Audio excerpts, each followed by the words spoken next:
Welcome to Behind the Door number 40. We are on our new landing spot on Wednesdays. I'd moved from Thursdays at 11 to Wednesdays at 11, just for some scheduling reasons. So thanks for being here. I know that most of y'all will watch this after it's already been recorded, but for those that are joining us and that have found the new landing spot, I appreciate y'all being here. We are talking about stress today. Had a little bit of stress trying to get onto Facebook because my password needed to be reset, and so it's a little bit of a boondoggle, but it was good stress. It got me to focus and take care of the problem. So, last week we talked about sleep, which obviously stress impacts sleep. So, what I wanted to do today was just go into a little bit more detail about stress and how to make sense of what's functional versus dysfunctional. And that way it gives you some guides of kind of like when you know you need to act versus when you need to just kind of push back.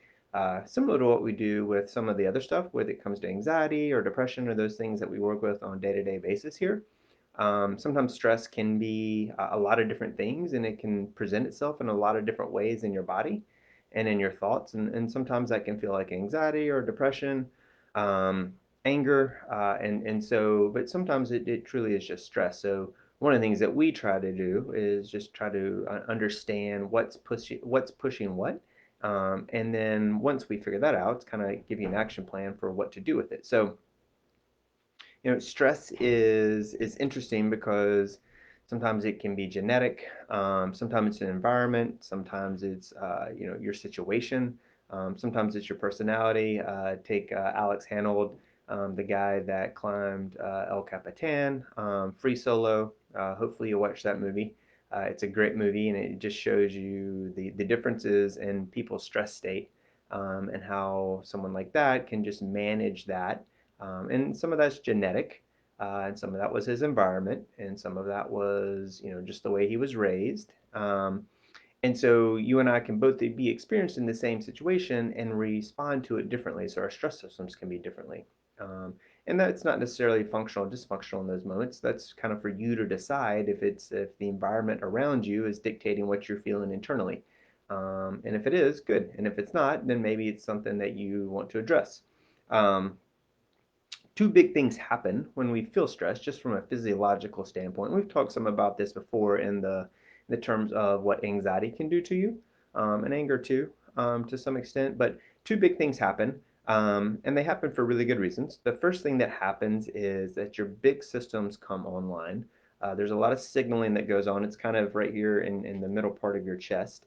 But there's a lot of signaling that happens, and that signal is to ramp up production. So, your blood vessels get bigger, your air sacs in your lungs become bigger, your muscle groups, major muscle groups, get more blood flow to them so they can respond to the crisis. Your vision gets very narrow, and focused.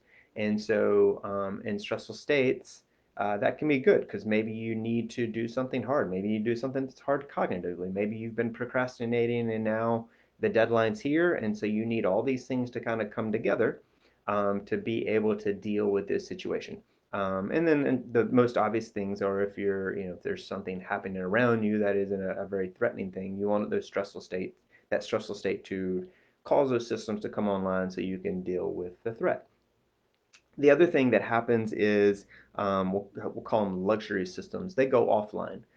So as these other things come online and take more energy and focus, the other things go offline. So that could be digestion, it could be your nails growing, your hair growing, all these different things that are not essential for survival in that moment. Those systems go down, and so the resources get diverted to other things. So, you can kind of think about it as, and this happens to me quite often.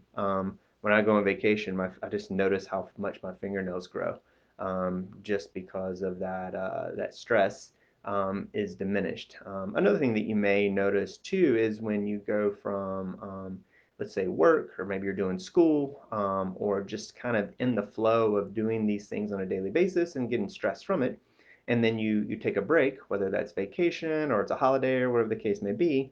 Some people get sick, and the reason for that is because one of the byproducts of stress is that it produces that adrenaline and it produces killer cells that get produced through adrenaline and through your spleen.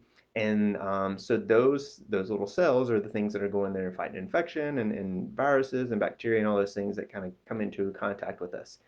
So when we don't have that amped state, then that system is not being targeted and it's not being put online when we're maybe taking vacation. So it's kind of a sidebar of why sometimes people will get sick when they go on vacation. It's not just because you maybe flew on a plane or around more people. It just means that maybe your immune system was a little bit more compromised because you didn't have that adrenaline that helps trigger those fight cells or those killer virus cells. Um, so that's something to consider from an acute phase when it comes to stress. That is one byproduct. And so to kind of get into the ways to think about stress as functional and dysfunctional, in the short term, stress can be very functional. And it gets us into movement, it gets us to problem solve, it gets us into action, like physical action. And so those are all good things. Where you kind of find the dividing line, if you want to think of like a short, middle, and long, um, middle is where you can still have some capacity cognitively to be able to manage that stressful state. So it's kind of still in your hands and you can still control it. And then long is where it's more chronic and you are no longer able to manage it. And so some telltale signs of that is maybe you're having some digestion problems, maybe some concentration problems, getting tasks done, things like that, distractions. But most importantly, you're noticing it in your sleep. So it's disruptive to your sleep. So that's when it's gone from short to middle to long. And that's when it becomes dysfunctional. That's when you need interventions. That's when you need to do some things to step in to dysregulate that physiological response that stress is causing. So acute is good. Middle is something you can play around with. It can lead to productivity and getting things done. You're able to have control over it. And then long is where you've lost control of it. And so maybe your mind races, and that can also lead to sleep problems. So it's kind of giving you a system to think about your stress in those moments of does the external world match the internal world, and is it productive? And then is this disrupting other systems of my life, particularly the sleep system or your digestion system, those kind of things. And if it is, then stress could be a contributor to that, obviously. There could be other things that are going on as well that you'd want to rule out, health things that you'd want to rule out. But stress, sometimes stress gets a bad rap of saying, stress kills you. And it can put a lot of inflammation on these systems, but also it does a lot of good things for us as well. So if you find yourself into that kind of middle state where you're losing grasp of being able to control it cognitively, and certainly if you're in the long form of it, of stress, there's a couple of things that you want to do. You want to develop some tools, and we've talked about these tools a lot. It's we call it the double breath, but it's called the physiological sigh. And so that's when your stress is getting too high, too acute, for you to be able to manage it anymore. And part of the reason for that is just from a system standpoint is your CO2 levels are getting too high. So if you do that double breath, and that double breath is a little plug, it's on the app, it's the first tool in the app, but it's taking a huge breath in, followed by another breath, as much as you can get in, and doing a long, slow exhale. And what that is doing is it is resetting your CO2 levels by doing that long exhale. So adrenaline and stress is focusing on a particular system in your body, and doing this long exhale with these two double breaths is activating your parasympathetic system. And your parasympathetic system is the opposite of the system that is getting bumped up by all this stress and adrenaline. So it is bringing your heart rate down, bringing your breathing down, your respiration down, and it's increasing your digestion, where the adrenaline is doing the opposite. It's bringing your heart rate up, it's getting your respiration up, and it's cutting off your digestion. So it's you, through this breath work, taking control and activating the system that you want online and taking the other one offline, because they can't be online at the same time. So that's all you're doing is by using that tool, you're taking control of that. And you have to do it for a while. It takes at least 20 to 30 seconds after the first time you did it to experience some relief. But you have to do it, as we say, at least 3 times. But you may need to do it more depending on where you are in that regulation. So that's something you can do as a stopgap in the moment to make sure you get control over that system. And so it's not impacting you so acutely in that moment. There's obviously other things you can do on a daily basis.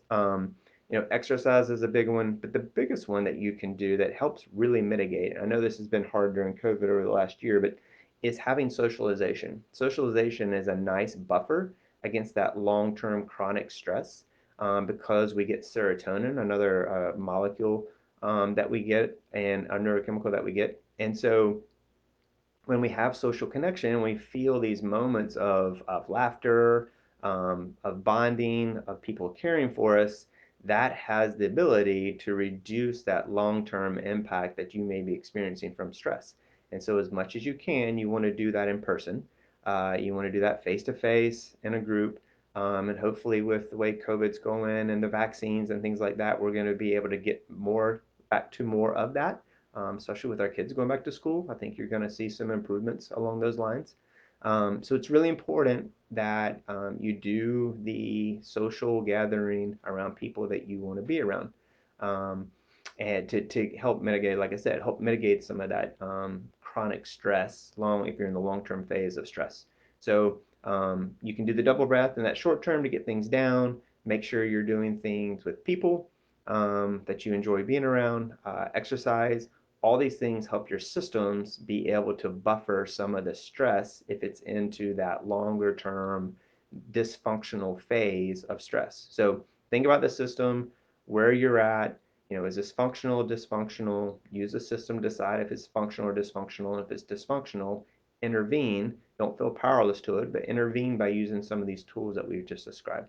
There's also some other tools on the app that we have that helps with breath work and things like that. That double breath is by far the best thing to kind of reset that CO2 and O2 level that we talked about many times when behind the door. So go check those out, and those are also on our website. Uh, we will continue to be here on Wednesdays at 11, and so we hope that you can continue to join us if there's topics that you'd like to know more about, and we feel like we're in the right place to be able to talk about it, then we'll certainly make that part of our discussion. Hope y'all have a great week. Take care, and we will see you next week. Bye.